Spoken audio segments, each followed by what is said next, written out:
cactus and succulent growers, I'm Lynn, and welcome to Desert Plants of Avalon. And in today's video I'm going to be talking about my Golden Barrel Cactus, Echinocactus grusonii, that I have grown for 29 years and how I care for it.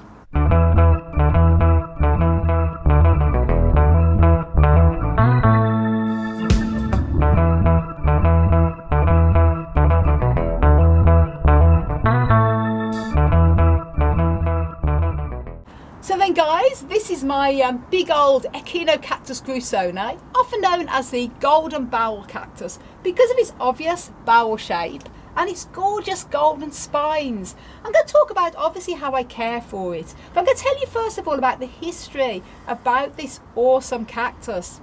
Now I got this cactus 29 years ago and I was just 23 years old, granny power. And I was actually visiting a gorgeous seaside town in Cornwall called St Austell's, beautiful place. And me and my ex-partner at the time, we went to a gorgeous coffee shop with an amazing view overlooking the cliffs. And as I looked down out the window, I saw these these beautiful golden beams of balls just there on the cliff tops growing. And I went, no way are they cacti growing outdoors. So I said to the coffee guys, them cacti, do you bring them in for the winter or anything? Do you just put them there for the summer? No, we leave them there all year round. We've had them years. They grow on the cliff tops. We planted them there, very well draining because they're on a slope. I was like, wow. And he said, go and have a little walk out the back. You can have a look at them. So went out there, went and had a look, and they had these, bigger than this in fact, gorgeous golden Echinocactus grusonii, all there on the cliff tops. I was amazed. So I was like, I can't believe they grow them in the winter in England all the time. Anyway, the guys at the coffee shop said, we've got some for sale if you want, some little tiny ones that we have grown ourselves. I don't know whether they're grown them from seed from the mother plants or what, but anyway, I went out the back to the little garden centre at the back of this coffee shop and I bought this one here. That 29 years ago was just the size of a golf ball. It was literally that size in a little 5 centimetre pot. So I bought it and this is the size of it now, how it's grown. It's amazing. Anyway, we were stopping in Cornwall having a wee holiday, and then we went to stay at the most amazing hotel ever in a beautiful place in Cornwall called Tintagel, called Camelot Castle, with amazing views of the ocean. Amazing hotel as well, by the way, guys. And I remember putting my little golden barrel on the windowsill with the windows open and the sea air coming in, and I felt this wave of happiness. It was amazing. Anyway, enough about my past history. I got it home and obviously I repotted it, and I've grown this when I lived in England and when I moved to Ireland. So this is the size of it today, and it's had many repots. As you can see, it is going to need another repot. I had all plans to get it repotted again this year, but time ran away with me, so maybe next year. But it's doing okay and very, very special. Now, the Echinocactus grusonii is often known as the mother-in-law's chair. And that's because, you know, the mother-in-law is meant to be the nasty mean one, you know, and get them to sit on the Golden Barrel Cactus. But that's more of a bit of a joke. There's also mother-in-law's tongue and all these other things, all these names that's also known for it. But the Golden Barrel will be the most common one. But there's quite a few different varieties of the Echinocactus grusonii, including white spine varieties and different types of Echinocactus grusonii. In general, you get the one without the spines as well. But this is the most common one. It's a very common cactus and a very common sort of house plant cactus as well. And how I care for this beauty is I keep it here in my polytunnel. And before that I had it in my greenhouse, but before that, going back many years, I had it in my windowsill. They love plenty of sunshine. They can take a little bit more less sun as well, as long as they've got a very bright spot, but they do love to have lots of sun. They're cacti that grow in their native habitats in Mexico, so they do like to have a very dry environment. They don't like to be kept in wet soil, so it's really important that you plant these cacti in a very well draining gritty cactus soil, which is what I do. And I will keep this cactus totally dry from sort of mid-September up until April, mid-April. I won't give it any water whatsoever because they can be very rot prone. They have a dormancy during the winter months. However, from sort of April, depending on how warm it is in April, sometimes mid-April, up until mid-September, I would give this cactus a good watering, and then I wait till the soil is totally dried out before I water again. And this is general with the majority of cacti, desert cacti, and I treat this pretty much the same.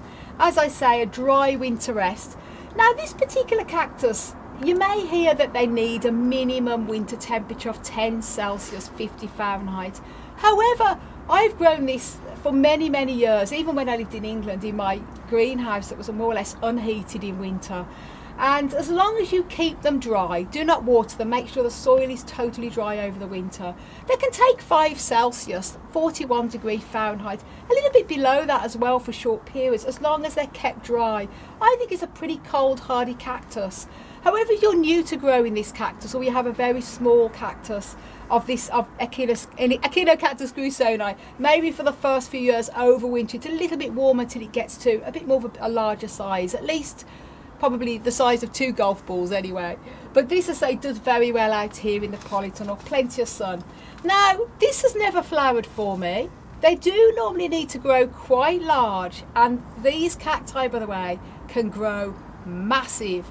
Do a quick Google search on Echinocactus grusonii large varieties, and you'll see just how large these grow. You often see them in botanical gardens, and they are huge. They really do grow large, and they're quite fast growing if they're given ample space. I'm sure this will be twice the size of what it is now if I'd been repotting it even more regularly. But they normally have to be quite large before they will flower. Now this one is probably that little bit too small before it flowers, because they normally have to be quite large, as I mentioned, before they will flower. But you never know. This, what I've noticed recently in the last year or so, it has formed a really dense mat of gorgeous whipped golden hair at the top, and I think this is sort of getting itself pretty much prepared for when it's going to flower for the very first time. So this is going to be a very happy moment when it does. Didn't flower this year, but maybe next year or the year after. And the flowers are very, very, very tiny on the golden barrels. They form a little ring of beautiful little, very tiny sort of yellowy flowers. And this is where it will fill up here. They're not huge, big, showy flowers like some cacti do, but it'd be very special when they do flower for me anyway. So there we go. That's a little bit about the history about my Echinocactus grusonii. And as I say, 29 years I've been growing this. Really love it. Oh, I mentioned I do fertilise as well. I would fertilise from the April until sort of the late August. And I'll give it a wee bit of tomato feed with every 4th watering I give them, used at half strength. Tomato feed does help to encourage flowering. As I say, I haven't got flowers on this yet, but that's more because it still needs to be that bit more bigger before it will flower. But regular fertilizing with the tomato feed is building it up, so when it does flower, it's going to be So I hope you enjoyed that little history about my golden barrel and how long I've grown it. And I've also made a few little history videos about my other cacti that are very special to me in my collection because I've had them a long time. One will be my lovely Parodia magnifica here that I've also grown for many years, and one will be my big triple-headed, 3-headed old ferro cactus. So if you want to know a little bit about the history behind them as well, I'll link both of them videos up above, so do go ahead and watch them after this one.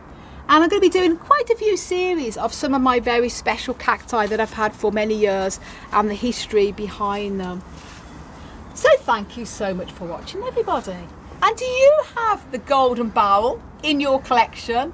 Let me know in the comments down below.